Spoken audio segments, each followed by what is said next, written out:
So he is an integral part of the Ludington State Park, and we're privileged tonight to have him with us to talk about the sand dunes, past, present, and future. So Alan, take it away.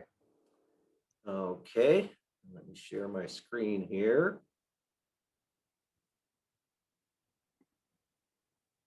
All right, so hopefully, Pat, give me a thumbs up if you can see me and my screen. Yep. All right, good, good, good. Thank you to the Friends of Ludington State Park for actually doing this presenting series, this virtual web series. It's a neat thing that the group is doing, the Friends is doing not only for the park, but for the community too. And I'm fortunate enough, they asked me if I would do a presentation, and so that's what I'm here tonight. I am the state park interpreter. That means I do educational programming here at the state park. I am not a language interpreter. I interpret the resources that are here at Ludington State Park, whether it be the natural resources or the cultural resources that we find here at the state park. I've been here just over 23 years, been a park interpreter for the state of Michigan for just over 33 years. Have no intentions of quitting yet. I'm still loving my job. I'm going to be talking about the sand dunes of Ludington State Park and a lot about the past. Probably most of it will be about the past and a little bit about the present, and I'll mention something on the future. So I call up this first slide the Great Lakes of North America because it's a program I do for a lot of school groups. But there is a direct relationship, of course, most of you probably know that, between the forming of the Great Lakes and the sand dunes and the sand. So that's what I'm going to talk about here. And I like to start out with this neat little funny slide that I have here that Larson has. Shows why the dinosaurs went extinct. I think it's a funny one. I have a whole series of these that they use in slideshows sometimes. So where did the sand come from? We got to know where this sand came from before we can even figure out about the sand dunes themselves. And the answer, in a nutshell, is the Canadian Shield. And if you're not familiar with the Canadian Shield, it's some of the oldest surface rock on the face of the earth. It's between 4.5 and 2.5 billion, that's with a B, billion years old. It's very old rock that's still on the surface of the earth. And it's called the Canadian Shield. And you can see the graph there. It shows where that Canadian Shield is. The western part of the upper peninsula of Michigan is part of the Canadian Shield. The lower peninsula is not. That's a whole different geology in itself. But knowing that the Canadian Shield exists there, and that's where our dunes came from, the sand that make up the sand dunes. Well, how did it get from the Canadian Shield here? And we're going to talk about that. But first, the sand itself is made up of mostly quartz. Now, if you can see in the camera here, I'll hold it up. This is a piece of pure quartz. Now, it's too big to be a piece of sand, of course, but our sand, if we were to put it under a microscope, would look similar to this, quartz. That's what most of the sand is made out of, quartz. That's why it's a light colored. When you see the sand, it's that kind of a tannish light colored. 85% of it is. Where did the quartz come from? It came from the volcanic activity of the Canadian Shield. That's how the Canadian Shield was formed by the volcanic activity. So we have lots of granite, basalts, and we also have a lot of minerals like copper and iron, or just a lot of minerals come from the igneous type rocks that were formed. And as you can see here, I have a picture of a couple pieces of quartz, and I hope you can see my little pointer here. A piece of quartz with red in it, and the red is a feldspar mineral in the quartz. And there's another piece of quartz without much red in it, with it almost none. And they're both quartz, but one has a little more feldspar in it. And the one up at the top here in that corner, that's actually magnetite. That's iron. That's from the Upper Peninsula of Michigan near Marquette, Michigan. And believe it or not, there actually is iron in the sand that we have here at the beach and in the dunes. And I like to show that to school kids. And I actually show it to adults too in the summertime. They get a kick out of that. Of course, all I have to do is take a piece of magnetite, which I got from the mining company, and it sticks to my magnet, right? Stick right to my magnet here. So if I take my sand, some of the sand that I picked up off the beach here, and I take my magnet and I put the magnet through the sand and shake it off, you see the little black specks? That's sand. That's the sand, but it's magnetite. And we do this with the school groups, and we have a little contest with them. I divide them up and I say, let's see how much magnetite you can find in the sand. Now, if you're ever walking along the shoreline, or you're walking, let's say, out to the lighthouse, and you come across these streaks of black sand. And the first thing a lot of people think of, well, that must be pollution, that streaks of black sand, especially on the shoreline. It must be oil from a motorboat or something like that. But it's not, it's actually sand. And the reason you get those streaks is because the iron, the magnetite sand particles, which are the same size as the quartz, they're both the same size, they're heavier. And so the wind picks up the sand, and as it blows it, as the wind slows down, the heavier particles fall out first, which is the iron. And that happens over and over again on a windy day. You get streaks of black sand. Now on the shoreline, it's the wave action. The waves pick up the sand, bring it in as the waves slow down, the heavier sand particles fall out and the lighter ones continue up. And so you get the streaks of black sand. So we do have iron in the sand. Thank goodness we don't have so much that it's worth mining. And another thing is we also have gold in the sand. Pieces of gold, little sand particles of gold in the sand. Again, fortunately, we don't have, it's a fortunate thing we don't have a lot of it, because otherwise the dune mining would be unbelievable. People would be mining the gold out of it.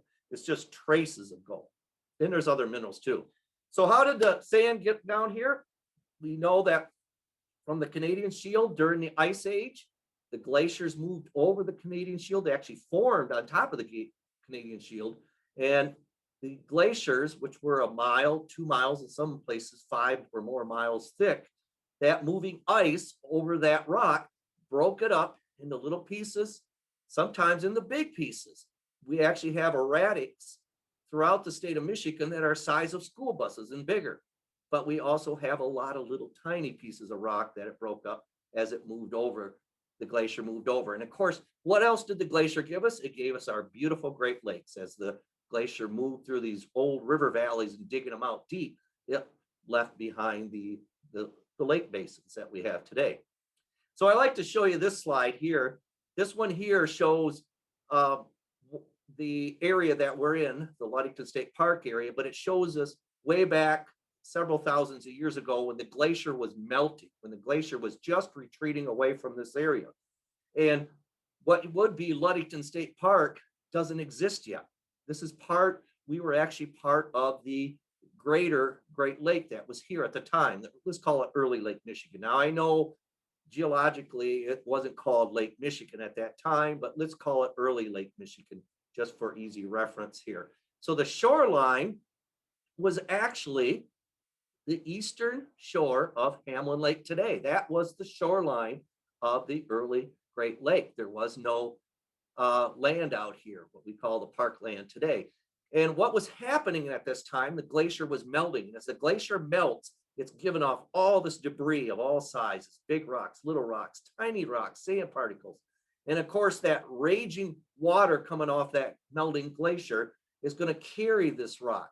Now, the heavier rocks aren't going to be carried as far. They're going to be further behind, closer to the glacier. But the small stuff, the sand, is going to go down the river. So we got the Big Sable River here that's pouring out all this fine material that's traveled long ways from the melting glacier out to the river mouth, and it's depositing it. And as it deposits, you can see what's going to happen here. We start getting spits, we start getting sandbars, and they start to grow. The more we get of this particles from the melting glacier, the sand particles off the glacier, we start to see these spits starting to form. And of course, the currents of the lake are determining which way these spits are going. And you can see there's 2 of them, and they're coming together. They're starting to come together right about here because the different currents are pushing them together. And eventually, voila, eventually the 2 come together, and there's a river, of course, that's going to flow between, because you still got to have the water from the Big Sable River go somewhere, and it goes in the what back then was called Big Sable Lake, and then it flowed through the river. Now, remember a few weeks ago, some of you might remember Mr. James that was talking about the history of Ludington State Park, and he mentioned how the river was changed by Charles Mears. Well, this graph here shows before the river was changed, before the logging era. So the river actually took a 90-degree turn, went up just basically about where the Pines Campground goes. It goes up where the road is today. And then it made a sharp turn and went out in Lake Michigan, about where the Coast Guard Trail comes across and goes out to the beach. That's approximately where the river used to flow out. And what's interesting about this slide historically is that for a long time, early on, this was considered Grand Point au Sable. This was Grand Point au Sable. Now, some of you know the history, the geography of Michigan. You know, if you go to the Pictured Rocks lakeshore, there is the Grand Point au Sable sand dunes up there. And they are perch dunes, and we're going to talk about that later, but they are vast dunes up there. And they're called Grand Point au Sable. So why would they call it two? Well, they did. Initially, the Grand Point au Sable dunes that are up on Lake Superior were originally called Big Sable Point dunes. And we were called the Grand au Sable. Now, I have yet to locate any source to determine why the names were switched. Why, for some reason, we switched our name, Grand Point au Sable, with Big Point au Sable. But it happened somewhere because maps show it this way, and then all of a sudden maps show it the other way. So they actually switched names. And some of you might know the answer, but I have yet to find that answer of why they switched it somewhere in time. They switched that. The other thing, before we leave the slide, is I always wondered, for years and years, I wondered how much sand is under the ground. I can see the sand on the surface, but how much sand is really under the ground, all the way to the bedrock below? And finally, I got an answer. I finally found a way to find the answer, and it has a lot to do with drilling, especially Dow Chemical. When they had their brine wells, and they had brine wells out here, they did drilling, and they kept track of how far down they had to go to get to that bedrock to get down to the brine. And so we know now that there's approximately about 250 feet of sand from the surface down. There's a lot of sand. That's why Sergeant Sand could mine sand for a long, long time. It's pretty much never run out. She never say run out, never run out, because that's the logging era happened to them. So we had sand. We got a lot of sand here, right? That's the number one thing we need to make sand dunes. Number two thing we need is we need westerly winds. And voila, we got our weather patterns are from the west mostly. And so we get these westerly winds, which helps form dunes. And what I left off this is we also need vegetation too, dune plants. But it's a basic thing, lots of sand and westerly winds. So you get a whole bunch of sand dunes forming on the eastern side of Lake Michigan. Lake Huron's the same way. You get a lot of dunes that can form in certain areas on that side of the lake. And all the Great Lakes are that way. And here's the present day, of course. The present day, of course, Hamlin Lake now, it's not called Big Sable Lake, and it's called Point Sable. But you see the park there, and also the Manistee National Forest, the uniqueness of the Nordhaus Dunes there. And so nothing new there. And I want to thank my friend Dave Hall, gave me some photos just recently that I'm able to put in here that are a little more interesting than some of my old photos that I have. And this shows Hamlin Lake, and in one slide it shows Hamlin Lake and Lake Michigan and the north side of Ludington State Park, and actually the Nordhaus Dunes and the Manistee National Forest. So you can see how that barrier formed out there. Those spits formed and came together, and then over hundreds of years the wind blew and it blows the sand all over. So you can get a good idea of the dunes. There's a lot of open dunes in the north end of the state park here, and that's because of winds. It's a narrower area of dunes, and so the winds come through there a lot stronger in that narrow area, and it doesn't allow the vegetation to really take hold, the big vegetation like trees, to take hold as much as they would on the southern. As you go south and the dunes start to get wider in length, the area gets wider in length. And so Let's move to the next slide. So, I want to go back to that real quick. One reason I wanted to show you this is because there's actually different kinds of sand dunes. Not all sand dunes are equal. They're a little different in different parts of along the coast of Lake Michigan and other Great Lakes. We have what we have here at Ludington called linear and parabolic sand dune formations. A lot of linear, mostly linear. And on this one slide, if you can see, there's a strip here, that's a dune ridge, and there's another dune ridge over here, and a little one over here. And if we go down to the next slide, not quite showing up, well, it shows up, yeah, right in here. We also have a parabolic dunes, is where it's almost like if you kind of imagine you had a line of something, a rope or something, and you took your thumb and you pushed against it, and you, instead of that rope being straight, now has a little indentation. Well, that's the parabolic area. And so we have that combination. Now, this was a slide that I took you away from here. And this is the famous Sleeping Bear National Lake Shore, north of us here. And it's a beautiful area, gorgeous. I'm sure most of you, if not all of you, have been there maybe several times. It's just beautiful, thousands of acres. They have what they call perch dunes, okay? Perch sand dunes mean they're sand dunes on top of a hill, okay, on top of a hill. In this case, the glacier left behind a hill. It left behind a moraine, a hill.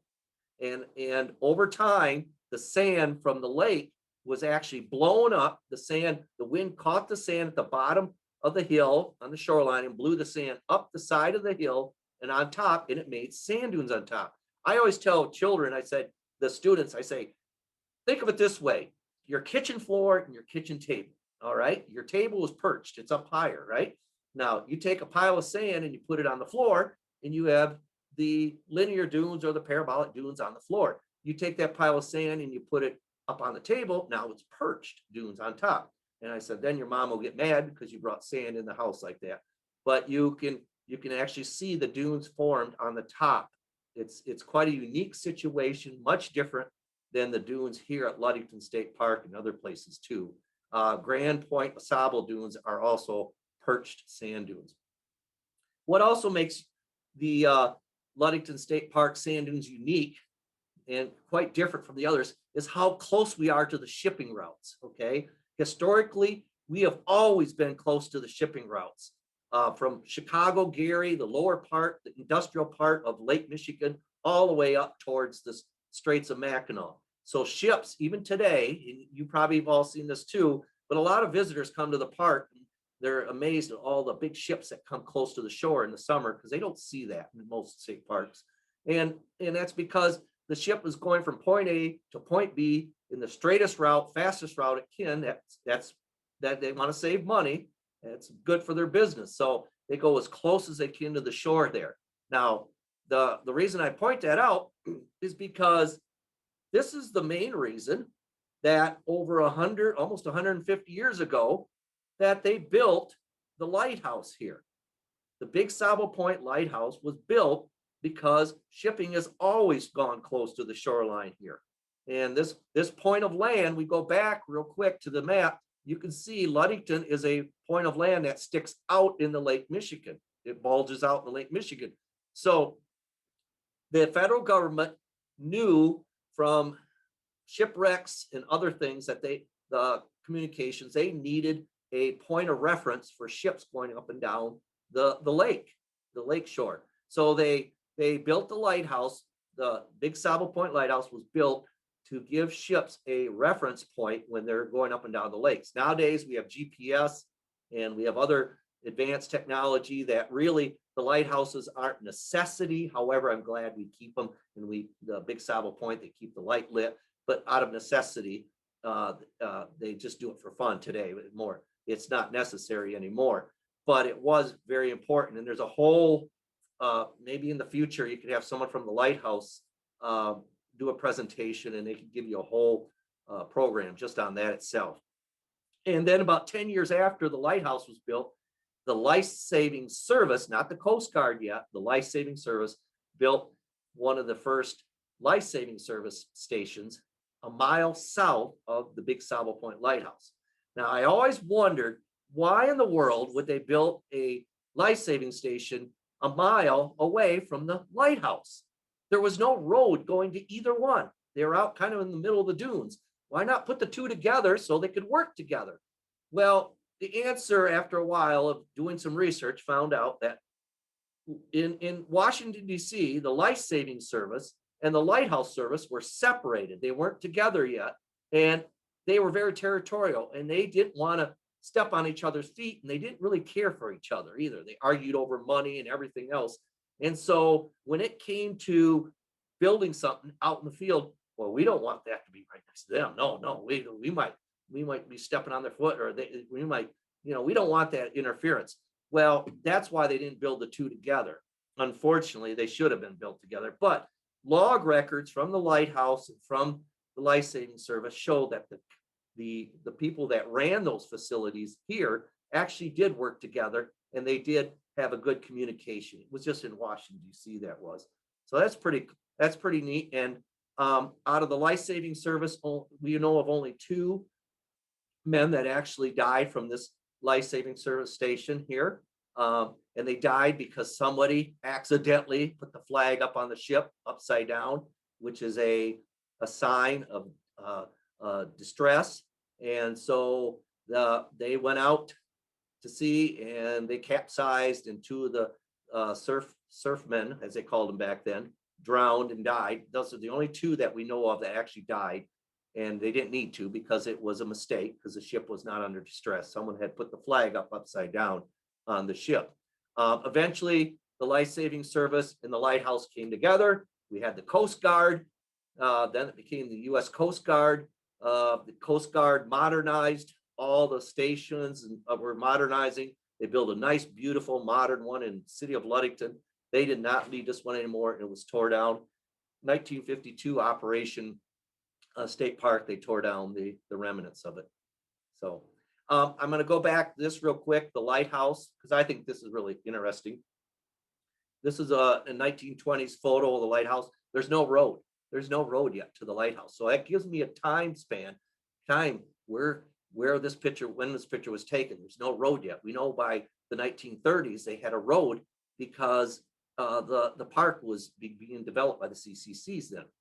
And so there's no road. So we know this is probably in the 1920s. Also, the Foghorn building, the first Foghorn building, is still there. And there's a bigger picture of it there, but I'm pointing to where it was. And in front of the Foghorn building, there was actually a boat shed. And this is all when the beach, the shoreline was still way out there, about 2 football field lengths away from the lighthouse, okay, from the front of the lighthouse. And of course, most of you who have been out there probably know that there's no 2 football lengths of football field between the front of the lighthouse and the shoreline. It's a lot less than that. And that's because the shoreline has slowly eroded away, which we'll talk about in a little bit. But this is kind of an interesting photo, because you can actually see what used to be there. And the lighthouse, if you notice, the lighthouse was built back in the dunes. It was built back in the dunes in 1867. They did not build it out near the shoreline. They built it back in the dunes at that time. It's not that way today, but that's the way it originally was. Again, the shoreline has eroded away. The Lake Michigan Beach House during the 1930s, when they built the Lake Michigan Beach House as part of the CCC camp, building the state park here.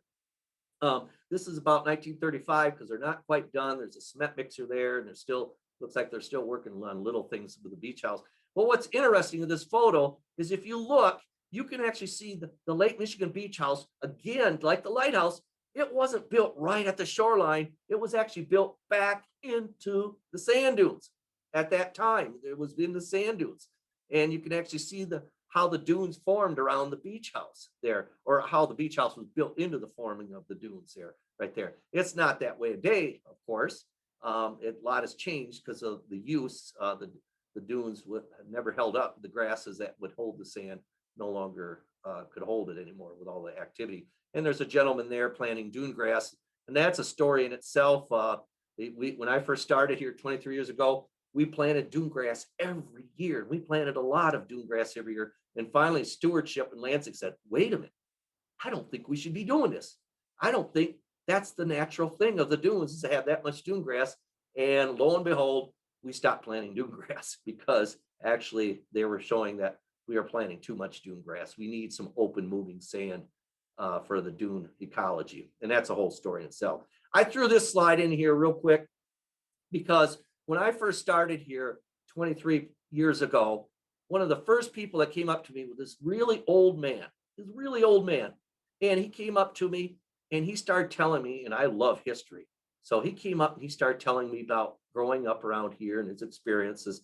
And he told me the story of he was on the road crew that built the first road to the state park. He was on that road crew. And it wasn't just simply we built the road to the state park. He told me details about that. One of the details he told me, and I'm going to share this real quick with you, is they would go to the local reeds. They'd go down to the flats. They go down to the flats and they would cut reeds. Okay, they would cut the reeds in the flats, and then they would bring those reeds back, and then they would weave them together, lay them down, and then they put gravel on top. And he told me they did that because where they didn't put reeds, the gravel, the loose sand underneath, after a few times a vehicle drove on it, it would just give out and it would just become all impossible and they'd get stuck. By putting the reeds in there, it made like a log road. It actually supported the gravel above and the road wouldn't break down. And I've always wondered if MDOT does core samplings, when they do core samplings, if they ever come across an organic matter, a thin organic matter down there. That would be kind of neat to know. So I had to share that story with you. He shared it with me. This is another history of the sand dunes here. Getting pictures dating on the south end of the park of Ludington State Park. I have reference points here in the orange arrows. Those are all reference points to the same point of dune land. This is M116 down here, the curve coming into the park. 1938. What I want you to notice, in 1938, on the north side of M116, there was no sand mining going on. None. Those were pristine natural dunes. And it's too bad we couldn't get the park couldn't own it back then, because you know what it's like today. But those are pristine. Where was the sand mining happening in 1938? Prior, it was happening south of the road, between the Epworth and the road itself. A lot of the sand mining, and people have told me that growing up around here that there used to be a huge sand dune there, and they mined that all away. And then so in 1952, all of a sudden we start to see sand mining on the north side of the road. Now I want to point out here, the sand mining companies, a lot of them owned the land long before the state park even was a state park. Okay, so some of these sand mining companies had been here and owned land long before the state park was even developed. And so we did not, some people think that the state of Michigan has sold sand dunes to be mined. We do not, we've never done that. Okay, the sand dunes land that's being mined was owned by the sand mining companies before. So to get that, I want to make sure everyone understands that we do not sell to the sand mining companies. So by 1972, you can see a lot of activity has occurred.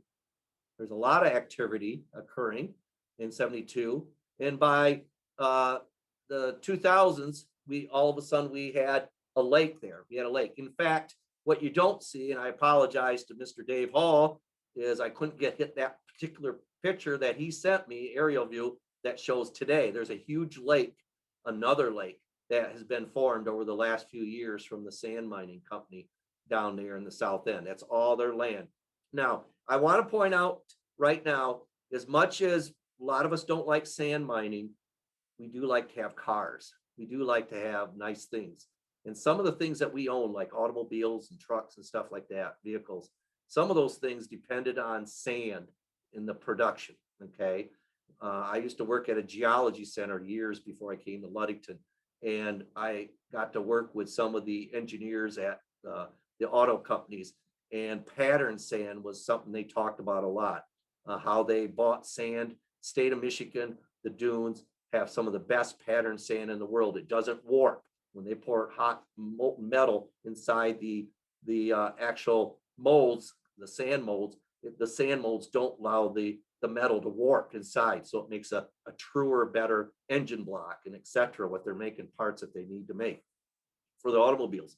So pattern sand has always been very important, not just here at Ludington at Sergeant Sands, but it was always important all the way up and down the coast. A lot of coastal dunes have been mined away from Indiana dunes all the way up through Ludington and north of here too, for its value in pattern sand for the industry.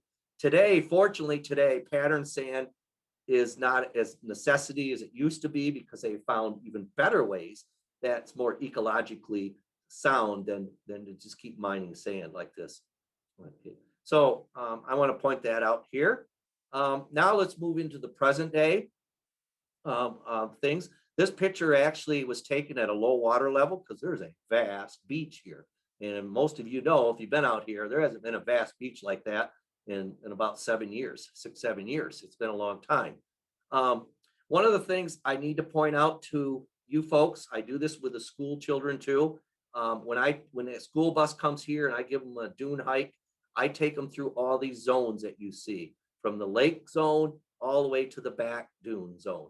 These are all important for them to know because all these zones are habitat for different plants and animals. And not every plant that lives in, let's say, the beach zone will live in the back dune, and back dune plants won't live at the fore dune zone. So they're all unique areas in certain animals too. So it's all important at the dune ecology here that you know all this. And the main reason I want to kind of point this out to you is because some of you remember I used to have a visitor center back in the woods. There was a beautiful visitor center here at State Park back in the woods. Well, it collapsed under a snowfall. It was a poorly designed building, folks. If you didn't know that, it was a horribly designed building. That's a wonder it didn't collapse on people, but it collapsed.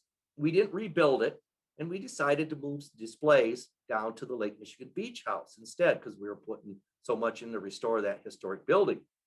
Well, we had we had a few people that were very upset because they wanted it back in the woods again. Understandable, it's a beautiful place. But when we get thousands of people on a hot summer day and 95% of those people are at the Lake Michigan Beach House, my job is to try to reach as many visitors to try to give them some kind of good education on the state park.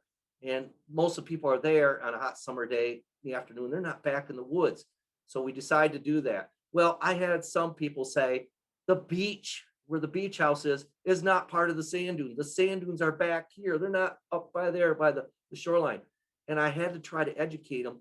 The beach is just as much part of the sand dune ecology as the back dune is. Okay. It's all important. Okay. If you were to mine away the beach and the fore dune area, mine it away, then the trough and the back dune would be severely affected, which means the animals and plants that live there would be severely infected. So it is very important to know, and I won't go into any more depth than that. So in the open dune areas, these are some of the examples. These are just examples. There's a lot more in this. These are some of the unique things that you would find in the open dune area. You find the sand wolf spider. The sand wolf spider doesn't spin a web, at all between plants and catches food that way, okay? What it does is it makes a hole in the sand and it spins its web to keep the hole from collapsing in on itself, and it lives down in that hole. When an insect comes running by, the sand wolf spider runs out and runs it down and chases it and catches it and kills it and eats it. Sounds like a wolf, doesn't it? That's why they call them sand wolf spiders. Then there's the cottonwood sawyer that everybody gets mixed up with the Asian longhorn beetle. The difference is the Asian longhorn beetle is an invasive species. The cottonwood sawyer is not an invasive species. It's a native species. They only seem to like the cottonwood trees, which tend to grow in the open sand dunes. So the difference is the colorations are different, okay? And see how this has the black spots on white? Well, if you saw white spots on black, that's an Asian longhorn beetle. That's an invasive species, and they like to attack maple trees and kill maple trees. So that's native. And then, of course, the famous ant lions. Ant lions are so cool because they live in the sand and they make that cone shape, and ants will walk into that, have a struggle to get out, and they're down there in the larvae stage, and they're grabbing the ants, pulling them down, killing them, and literally sucking the life out of them. It's pretty cool. I always have an exhibit, try to have an exhibit at the beach house in the summer on that too, with live ant lions. And then there's other animals too we have in the park, the porcupines, deer, We could go on, but one of the ones I'll point out here that's unique, and Jim will probably talk more about this, but when he does his presentation, but the piping plover. The last few years, the water level of Lake Michigan's been up. We've had a little bit of shoreline, not a whole lot. And the piping plovers need a lot more shoreline than what we've had. So a lot of them have continued their migration north. We haven't had the successful breeding or successful nesting like we normally would here. The water level's gone down a little bit. We'll talk about that in a minute here. And hopefully we get some that will again nest here and be successful again. It's a very important part of our getting the piping plovers back to their population back. And then there's the recreational activities. You know, some people are just dead set against people running up and down sand dunes. Okay. I grew up mid-state. I know what it's like to come on vacation, to come over here where you don't have sand dunes back home in mid-state, but you have them over here and it's just tempting. You got to run up and down this thing. Okay. And we've done, I think, a fairly good job at Ludington State Park of directing people to certain areas that they can do this activity. And we don't have a problem as long as they're not widespread. If we direct them to the activities and tell them to have a good time, this seems to be everything's fine for them. And so running up and down dunes. And then I like to talk about this. These are the Silver Lake sand dunes, which are actually sister in formation. The Silver Lake sand dunes are almost identical formation to what we have here at Ludington. The difference is there we allow the ATVs, off-road vehicles to go on them with regulations. We regulate it, and that's a good thing. And I'm all for it because we know that if we don't allow these millions of people that spend a lot of money, a lot of time, a lot of hobbies on ATVs a place to go, they're going to go places we don't want them to go. So if we give them an area, smaller area than the vast area that we have in the state, just give them a nice area and we regulate it so it's fairly safe, then they can use that area, and it's going to disturb the plant and the whole ecology of that area. In this case, Silver Lake dunes are heavily affected by the amount of use it gets from off-road vehicles.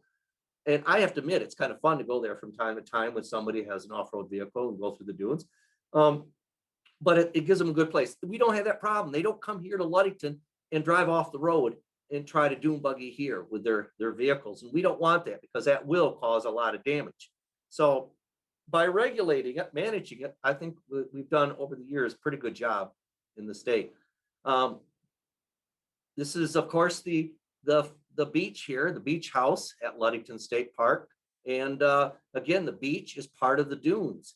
The sand on a windy day, the sand will blow from off that beach. It will blow. It'll come up the side of the dune where I'm taking this picture. It'll come up the side of the dune, and the dune grass will catch it and hold it, and it keeps building up, building up.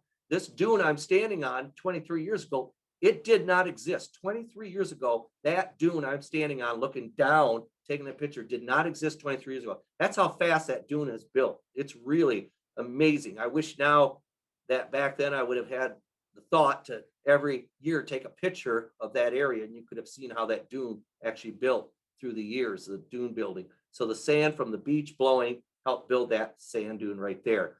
So the beach is a very important part for dune building. It's also very important for people to enjoy, and we encourage that here at the park. So shoreline erosion, I said I was going to say something about that. I don't know if my son Philip is listening in California. I gave him the connection to listen, but he's the one that's taught me a lot about this. He his PhD was on shoreline erosion of the Great Lakes and also of the Gulf of Mexico. And now he works for the USGS in California, doing erosion along the Pacific coast, upper Pacific coast, and also still keeps in contact with the people here on the Great Lakes erosion too. What we have here is a classic example of the point here at Ludington State Park. The point is slowly eroding away. And I say the key word is slowly. It's eroding away. You know, I showed you that picture out here at one time would have been the Foghorn building and the boathouse. That's no longer. the land, and I've seen old survey maps that there used to be like a little sand island way out here too. That is all slowly eroded away. And of course, what happens when it starts to erode away? Any structures that are nearby all of a sudden get closer and closer and closer to the shoreline. Well, actually, the shoreline's getting closer to them, right? So the lighthouse no longer is built back in the dunes. It's no longer in the back in the dunes anymore. Now the lighthouse is near the shoreline. And you can see from this photograph how the shoreline, if we were to draw a straight line, if that wall, that steel wall that the lighthouse keepers in the state had not put in there, you can see that shoreline would have gone right through where the tower, right through where the house, and that would have all been long gone now. It would have been washed away. So that wall. So what's going to happen here is over the years, that's going to continue to erode away. The shoreline is going to continue to erode away slowly. And this wall will have to keep being extended. And there's going to be some time in the history. I don't know if it's going to be in my lifetime or my kid's lifetime. There's going to be some time a real discussion is going to have to say, do we move the lighthouse back? Okay, we know it can be done. It's been done down in North Carolina. They moved the lighthouse back because of the ocean encroaching on it. That's a decision that's going to have to be made in the future. It's going to cost money, but it probably will have to be done sometime in the future. Who knows? You know, it could be 50 years, it could be less, it could be more. High water marks. We prior to the COVID pandemic, that was probably one of the highest news items that we heard about, the high water mark. 1974, here's a photograph 74 of part of the road here, M16, being parts of a collapsing in or almost collapsing into the lake because of the high water mark back then, and the storm waves come in. Of course, we look over here to 2020, we can see the riprap and the jettas as they stuck out here, the groans, to help slow that energy up. And that seemed to have worked this 2020, just because on the other side of this little ridge here, about 8 feet away from the other side of this edge here, is M116. And all this debris, which looks ugly, but it did its job. It stopped most of the erosion. Some of it still continued above. But now the water levels have gone down since, according to the Army Corps of Engineers, since July of 2020, we've actually gained, or the water gained. The Lake Michigan has actually lowered 14 inches. That's quite a bit. That doesn't mean we're out of the woods, because you look at the chart, the lake will go high, come down a little bit, then it'll go high again, come down a little bit, and go high again. So there's a good chance it might, if it follows the pattern, it will probably come up again in the next year or so. I like to throw in the 2013 one, when there was actually a sandy beach in front of the wall of the lighthouse. Now the water is about 3 foot below the top of the wall there. All that rock is covered up. Quite a difference, how much the water levels go up and down. Here's a picture with Jim in it. Jim's walking out with another gentleman. They're going to look at an abandoned pipe from the old waste pipe from the old Dow Chemical that no longer used, that was exposed from the eroding to the dune here that eroded away. For every 1 inch, this is Army Corps of Engineer, for every 1 inch the lake goes up, we lose 10 feet of beach, sandy beach. For every 1 inch the lake goes down, we gain 10 feet of beach. And that's a kind of a standard that the Army Corps of Engineers uses on the Great Lakes. And you can see how this dune was being washed away when the high water level of 2019, 2020 washed this dune away, the fore dune away. But don't worry, because when the water level does go back down, these dunes quickly start to encroach and grow outward and start building up again. And it's just to come in and go. So the key here is you don't allow people to build houses and structures right on the fore dune when the water level's low, because when that water level comes up, they'll be making the news and there'll be tears coming down their face when the house is starting to fall into the lake. So we need to learn from history that there's places we build, places we don't build. So as far as the future of the sand dunes, I don't have any crystal ball to show you any future pictures. I don't have a car that goes into the future I could take pictures and bring back with me. But what we do know is what we do to protect this unique, valuable resources is up to us and our generation that we're teaching.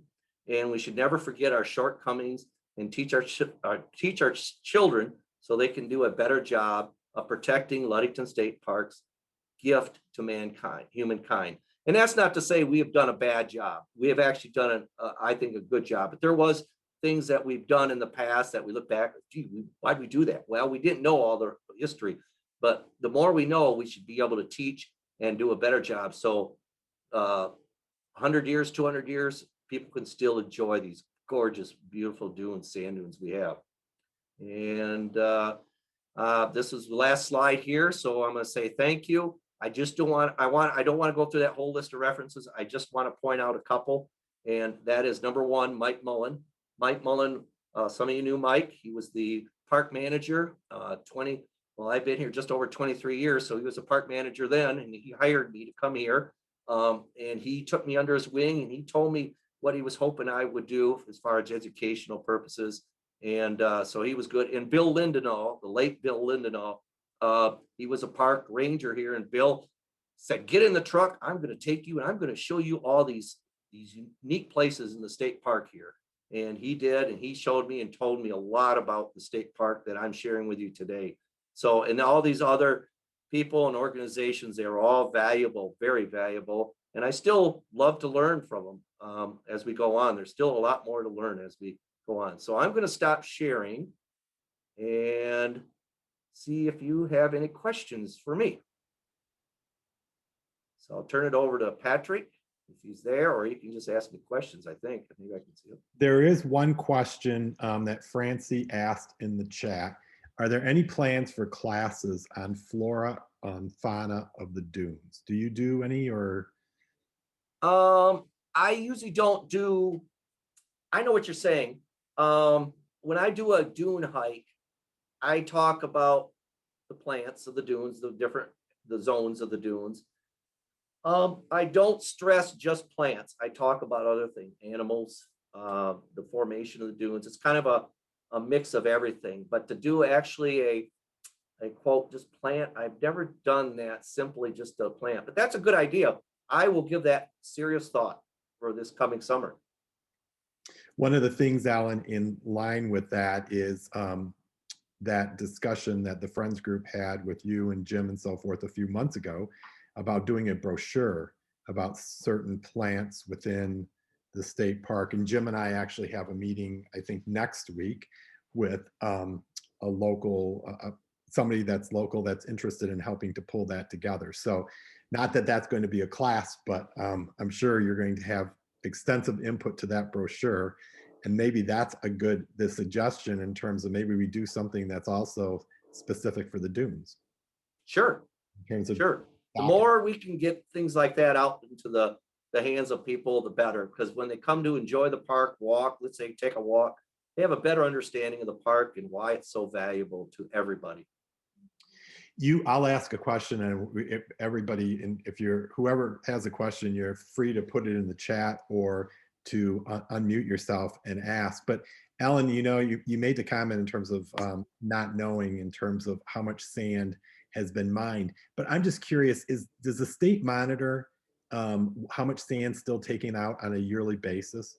Is there any documentation in terms of, I think Jim could probably better answer that, but I think the answer is yes. I think I've seen they do require some kind of stats that you might say coming out of the production, out of the sand mining companies. I don't know exactly what it would be, but I'm pretty sure there's something that they have that they require. They get a permit, if I remember correctly, or whatever. Every X number of years, I know that I'll see signs up around in terms of that they're applying for their renewal of their permit. I don't know what specifically, obviously, is included in that, but right. There is another question from Pat Nielsen. When did the lighthouse on Big Sable stop operating? I'm assuming that means as a lighthouse, but the light still is active. Well, in 1968, they decided that the keeper wasn't that important anymore. Technology had come about where they could now automate the light, and they didn't need to actually have keepers out there or pay keepers to live out there anymore. So they started on the Great Lakes, started to, not just the Great Lakes, but all around, started to what they call decommission the living quarters, kept the lights going. And then I know after I started working here, just before I started working here, the Coast Guard had put up a temporary light because they figured the lake was gonna, they weren't gonna save the lighthouse. So they pulled up a temporary post light to use. So that told us that there was an importance of still having a light, but they didn't want to save this old building, an old tower. Fortunately, a lot of people in the park and around the park and around the community, around the state came together and said, no, we want to save this historically and we'll keep it going. And they worked with the Coast Guard, and the Coast Guard agreed, and they actually took that other temporary light out. So as far as decommission, I know, again, I don't know if it was during your time, Jim, or if it was before, but they did. There was a time when I remember walking in the office and the Coast Guard decided basically they no longer needed these lights anymore because the GPS and everyone had radios and et cetera, et cetera. And it was up to, that's when, I guess it was Mike Mullen's time, because that's when the lighthouse was transferred from the federal government to the state government. And then the state decided we're going to keep it lit and we'll keep it regulated, even though we don't have to, we're going to, just for historical reasons. And the lighthouse keepers came in and they kept it going. So I would say probably somewhere around 15. I don't want to be held to that exact number. Give it probably a little more than 15 years ago when the transfer of that happened. That's about the time that the Coast Guard decided, we don't need this. We don't need this anymore. It's an expense that it's outdated, no more. There is a question from Francie going back to Sergeant Sand. She asked if Sergeant Sand is still mining sand. Boy, again, I see activity from time to time, but I haven't seen any trucks come and go in months from there. I know the fracking has gone down in the amount and what they're doing in fracking. So that was their business there for several years. They were making big money off the selling sand for fracking. And I know that has dropped down as we become more energy efficient country in other energies. They've lowered, they don't have to get as much of that out of the ground anymore. I don't know, but I from time to time, the other day I saw the gate was open, but I didn't see any trucks moving around in there. I don't know if they're just checking everything out and just leaving it as stationary or not. But again, Jim might know that answer better than me because I haven't seen any activity there.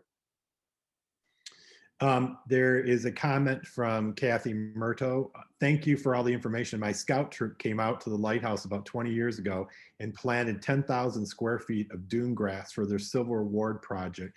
It was an awesome opportunity for them and the lighthouse.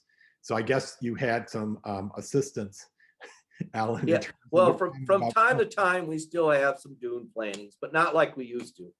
Not like at all like it was in the past. There are comments. Thank you for the presentation this evening and the photos that were included in the wonderful presentation.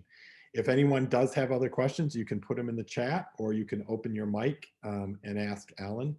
Alan, in terms of this summer, do you want to just take an opportunity to give a sense, assuming that you can do, activities and are not restricted? What will you have planned? What should they look for this summer in terms of? Well, yeah, we've had this discussion the past week. Once a week, all the state park interpreters across the state of Michigan get together on Zoom, and we have a meeting and with our supervisors, and we're seeing the light at the end of the tunnel. You keep hearing that now from a lot of people, but we are seeing the light at the end of the tunnel. So we are planning to hopefully slowly open up more and more across the state and here at Ludington. Last summer, we couldn't do any programs in any of the state parks. We were totally stopped, no programs.